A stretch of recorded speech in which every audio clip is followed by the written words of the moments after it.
Good morning, Illini! Welcome back to another Healthy Illini Chat. As always, I'm your host, Matt Schrock. It's October. Fall is here. That means pumpkin patch trips, leaves changing colors, sweaters and boots, and of course, pumpkin spice everything. It also means Breast Cancer Awareness Month. And that's the focus of our conversation today. So take a moment, take a breath, and hang out with us for a bit. We're glad you're here. As I said, October is Breast Cancer Awareness Month. So we have brought in two special guests, Susan Pruitt and Bree Whitted. Susan is a technician in our pharmacy at McKinley, and Bree is a nutrition educator in our health ed department. Thank you both for agreeing to speak with me today. You both have very personal reasons for joining this conversation, so why don't we start there? Susan, if you would just share a little bit of a history on why breast cancer awareness is a passion of yours. Well, I was first diagnosed with breast cancer in March 17th of 2010, just from a routine breast exam. It was so small, even the doctor couldn't feel it. And I had no family history on either side of my family. So I was the first. So you're coming from a position of someone who has been, who was diagnosed with breast cancer. On the other side, we have Bree, who you're coming in a little bit more of someone who experienced the journey as a supporter of a loved one who had it. So would you just share a little bit of your background from that perspective? Sure. So when I was a sophomore in college here at the University of Illinois, my mom was diagnosed at the later part of my sophomore year with breast cancer. And she battled it, for the better part of 15 years. So, and one of the main reasons we started this podcast was to have conversations, because we don't want to just be a verbal or an auditory handout, a flyer that gives technical information that is very clinical, that sort of thing, which there's nothing wrong with that, but we really wanted to be something more of a conversation and something that would resonate with people and reach them where they are, to touch that personal, that emotional, that authentic self, and to really tap into that. So if you would think back on your time of the initial information, or you found out the diagnosis, or someone shared with you that what was going on, what were some of your thoughts and reactions you had in that moment? What were you feeling? What was that experience? For me, it was basically kind of like Bree. She was. I have two daughters, and they were both high school and college age girls, and that was hard for me to tell them, because they immediately thought cancer meant death. And my oldest even told my youngest, her sister, that this could be Mom's last Mother's Day, which it wasn't, thankfully. I've been 11 years cancer-free, so. Bree, what about you? I think for me, it wasn't even on my radar. Like, I maybe had one friend throughout grade school or high school who had a parent that was diagnosed with cancer, hadn't really had a lot of other family members. So for me, it wasn't really even in my thought process. So much like Susan's daughters, it probably kind of like took me by a little bit by storm. My mom actually discovered it or suspected it and kind of kept it from us throughout the whole imaging, testing, all of that. And she didn't tell us until like the night before her surgery. So I think that was kind of a shock too. Maybe who knows if it was, for the better or for the worse, but I think it was definitely like an eye-opener at the time. Yeah, I definitely did the same thing, except I did tell them when I was actually confirmed that I did have cancer. But, going through the x-rays, the imaging, and even the biopsy, I didn't tell anyone but my mother and, of course, my husband. But, that having to tell everybody definitely takes a toll on a person. So, yeah, I told each one of my girls individually. How did you prepare yourself to share that? Because again, like Bree said, it's not really on your radar. No. It's not something that you actively think, okay, when this, you think about births, you think about birthdays, you think about job, the things that I could prepare for. But this is not something you prepare for. So how did you approach that conversation? Actually, the day after we found out I did have cancer, my husband and I, we drove back home, and we went to my mom's house, and my daughter happened to be in Urbana at the Wooden Park, and she saw our vehicle, and she tried calling. Well, I ignored her call, and finally I just texted her. I said, come to Grandma's. And so she's like, so we ended up telling her there in front of my mom, and, my mom was a great support. With Stacy, my youngest daughter, again, I'm like, I need you to come home right after work. And she thought she was in trouble. So she calls her sister and says, hey, come home, because Mom wants to talk to me, and I don't know why. But obviously my oldest daughter didn't tell her why. So, and yeah, it was heart-wrenching. And I told her, I said, you know what, we're going to make it. We're going to make it through. It's early detection. It's not advanced. So. I do want to take a moment to address anyone listening to make sure that we're clear that these are your stories. This is not necessarily anyone else's story, or it's not going to be like this for anyone else, or there's no two stories that are exactly the same. And so if you're listening and you are experiencing some of this situation, whether it be you or a loved one or a friend or anything of that nature, that we're not saying this is the way to handle it. We're just sharing stories. So that's a really important distinction. In talking to both of you prior to this, you both kind of, in your own ways, touched on an idea of putting on a brave face, especially when in public. And Susan, you talked about how you didn't share with everybody right away. Bree, you talked about your mom put on a brave face, and kind of how that affected you. Was that something that idea of a brave face, of that public persona of being strong, was that something you chose, or is that something that you felt like you were obligated to do? How did you navigate that particular path? For me, it was a little bit of both. Because I'm the family matriarch. So, I don't know. I'm the oldest in the group of my, siblings. And so therefore, I am a kind of a caretaker. And yeah, that was when I first realized it was doing the biopsy. I don't know if a lot of people know this, but that is the most humiliating, degrading way of doing something to a woman. Basically, you are flat on a board. They tell you to get as comfortable as you possibly can because you cannot move. And basically, there's a hole. And guess what goes in that hole? And then they lift you up like you're a car chassis, and the doctor rolls in underneath you and sticks that needle in you, and it hurts. They don't give you any medication or anything to calm you down or anything. I just remember tears are rolling down my face when it happened. I don't even remember seeing the doctor's face. When it was time, it was over, and I got dressed, I just sat in the little locker room area to gain my composure because I did not want to see my husband look at me that way. So that's when the brave face came on. I think for me, I remember asking like my sister-in-law, when my mom went in for surgery, and I was like, why would she do this? Like, why wouldn't she tell us? And my sister-in-law just said to me, like, I think she probably had to get it right in her head first before she could tell anyone else, so that she could always like be the strong one. And so I think that's how she always dealt with it. Like I said, for 15 years she battled it, and she just always kind of internalized a lot of it so that she could still continue to be the strong one amongst our family.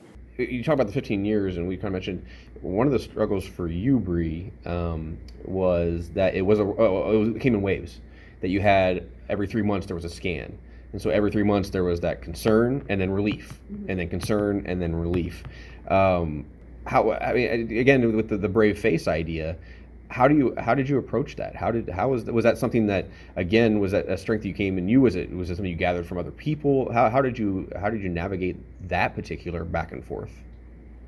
Yeah, I think certainly having like a strong support system, and those within your support system kind of know you. They know how you handle it. Like with my mom, we knew that she just always wanted to kind of be strong. So we tried not to maybe bring up emotions in front of her, or like if we were stressed about the fact that she had scans coming up, maybe we didn't talk about it to her. And, it wasn't like we were ignoring it, but you just kind of learned who you can kind of be open with and who maybe you put a brave face on for. Were there moments when the brave face cracked? Were there moments when you just like, I can't do this, I can't put on the brave face because of something that you were going through or something you experienced? Was that a hard moment when that face cracked a little bit? Mine didn't really crack too much in front of other people other than my husband. I worked throughout the whole thing during my chemotherapy and having to wear a wig. And I just, between work and home, that was the only two places I felt safe and comfortable. But putting on that brave face is very exhausting. And I would just come home and take a hot bath, and I'd sit in the bathtub for an hour and just cry. And yeah, that's pretty much every day. Yeah, I think for me, there was probably definitely moments where I cracked a little bit, like whether it be in front of people or not. One of the harder things for me was that it was over the many years, I traveled through a lot of stages of life. You know, I was a college student, and then I was, planning a wedding, and I was a new mom. And so I think that my reactions probably changed depending on like what stage of life I was kind of in at the moment. I'm glad you mentioned that about the stages of life, because as you said, you were a college student when this came, and this is often not anything on any college student's radar. College students, when we were in college, we were invincible. Things just, this is how life is going to be. What was it like trying to balance having the college experience, knowing that back home there was family situations going on, you wanted to be there for the family, but you still wanted to take care of the things in your own life. What was that balance like for you? I think it was a hard balance because I wanted to be in both places and obviously wanted to excel academically and be there socially, but then always felt a part of me that wanted to kind of be back home as a support system too. A little bit of guilt, maybe?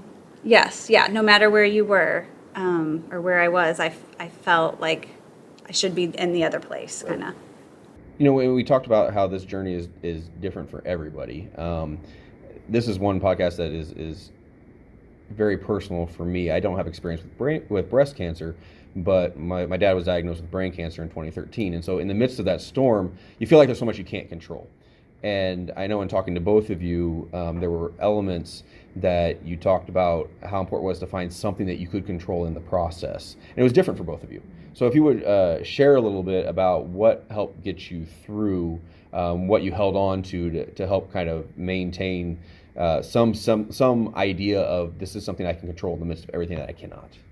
One of the things, and I've been a pharmacy tech a long time, but I was working at Christie Clinic during this part of my life. I sought out a certain pharmacist to mix my chemo. And that was the only way I felt I could have any control over it. Just knowing that he was doing the chemo for me every time. And that was a big relief. Bree, you mentioned you had a little bit different process to kind of feel a little bit of control, and it's something that you still carry on today.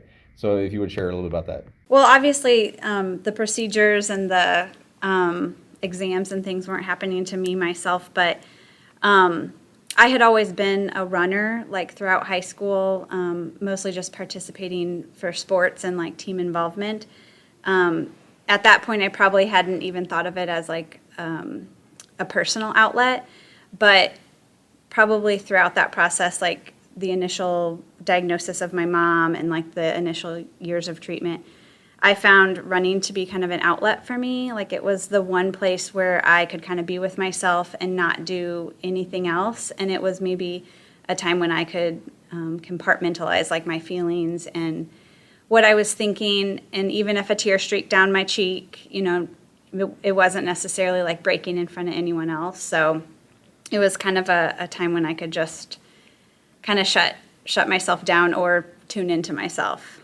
And those moments are really, really important, whether it be humor or running or something else.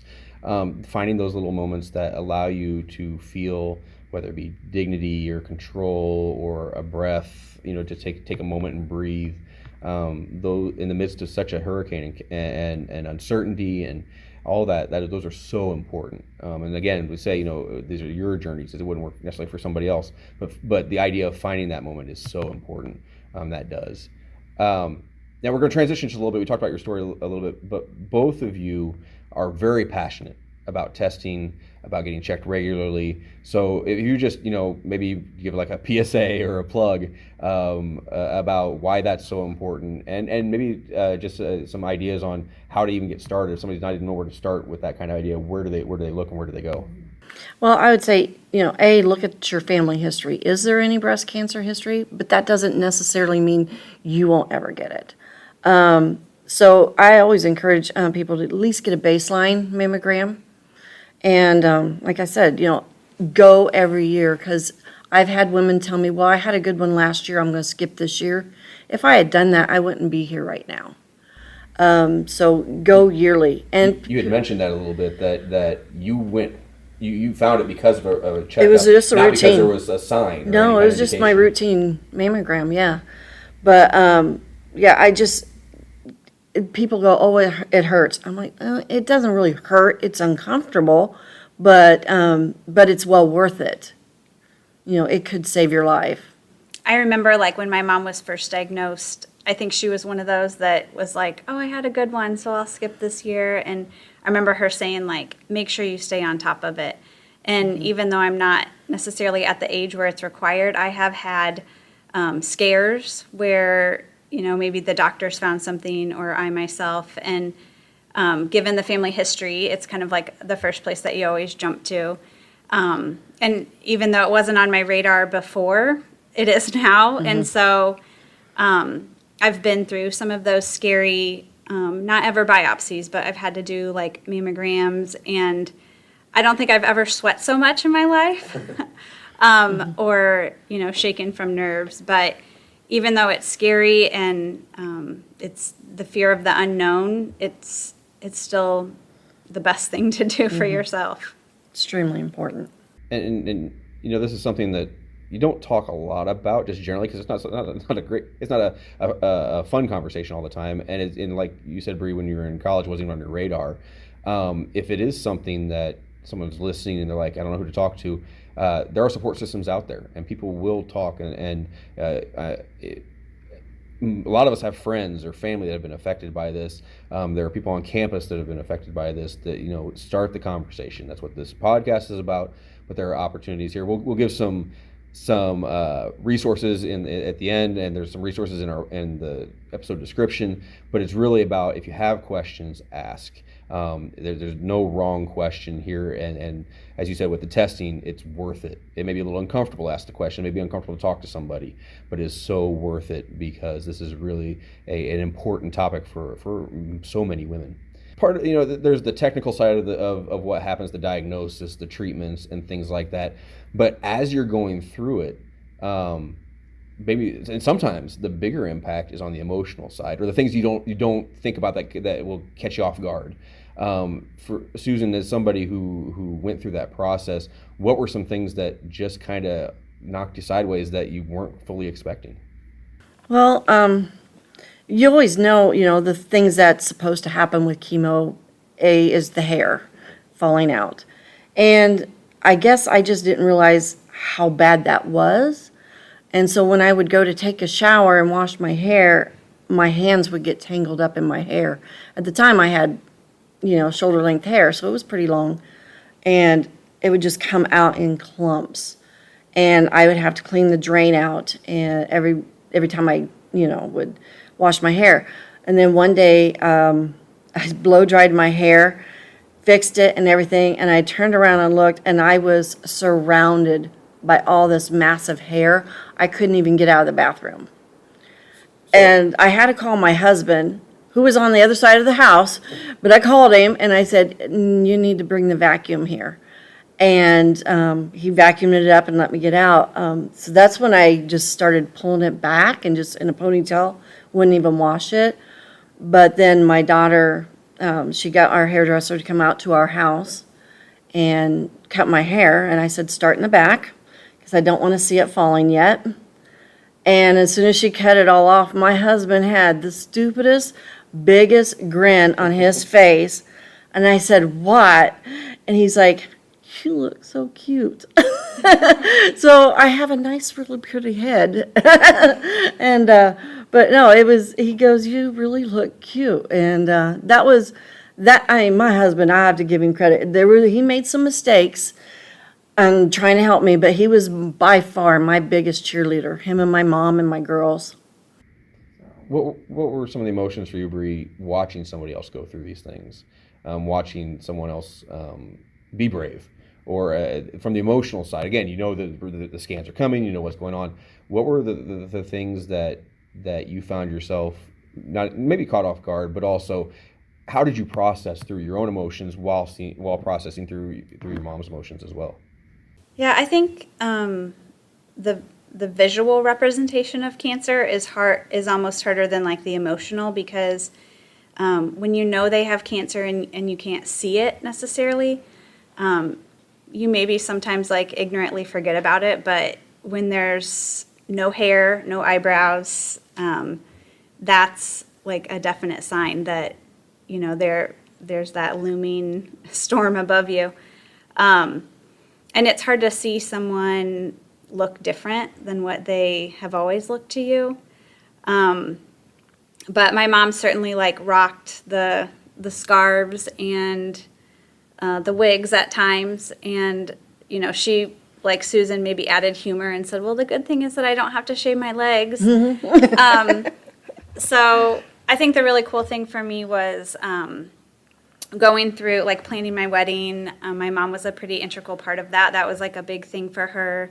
When she first got diagnosed, she said to the doctor, like, "I just want 10 more years because I want to see my daughter graduate college. I want to see grandkids born. I want to see her get married. And I just want to be there for like all the important things of life." And so throughout like dress shopping and things, she went with her bald head and a hat on her head. And somehow her chemo had finished, you know, just shortly before the wedding. And she was kind of in that stage of like her hair was growing back, but wasn't quite fully back to the way it was before. And so I had a great group of friends that she was going to wear a wig. And that morning they were like, "Why don't you just spike it up and wear it like your normal hair?" And she just like glowed that whole day. And so that's like a really cool memory for me, is that she like looked and felt more like herself. So that was neat to kind of see the growing back of it. Yeah, her glowing. Yeah. In both of your conversations here, it's important to note that you both talk about support systems. And then Susan, you talked about your husband, the way he responded. Bree, you talked about how you responded to your mom, but also how your support system responded to you, to support you. That's an important distinction, that you don't have to go through this journey alone. And there are those that will support you. And if you don't feel like you have that support group, find one, because there are people out there that want to like, I can safely say both of you, if someone came and said, "I'm going through this," you would be happy to say, "Here, I'll walk with you through this process." And there are people that do that. So that's an important key and an important distinction. Breast Cancer Awareness Month has become a pretty common part of conversation in a lot of areas, and absolutely something we wanted to bring up on Healthy Illini. This is definitely a conversation that could fill up hours upon hours. If you'd like to continue the conversation with us or other professionals, you can find resources in the episode description. We have links for McKinley Health Center, the Counseling Center here on campus. We also have information about the National Breast Cancer Foundation, the Susan G. Komen Foundation, and the American Cancer Society. So thank you for joining us today. You are on a personal journey no matter where you are in it. You are important, and you matter. Your health and wellness are important and matter. We are here to keep you well to excel. So have a great week, Illini. Let us know how you're doing, connect with us, and we'll catch you next time on Healthy Illini.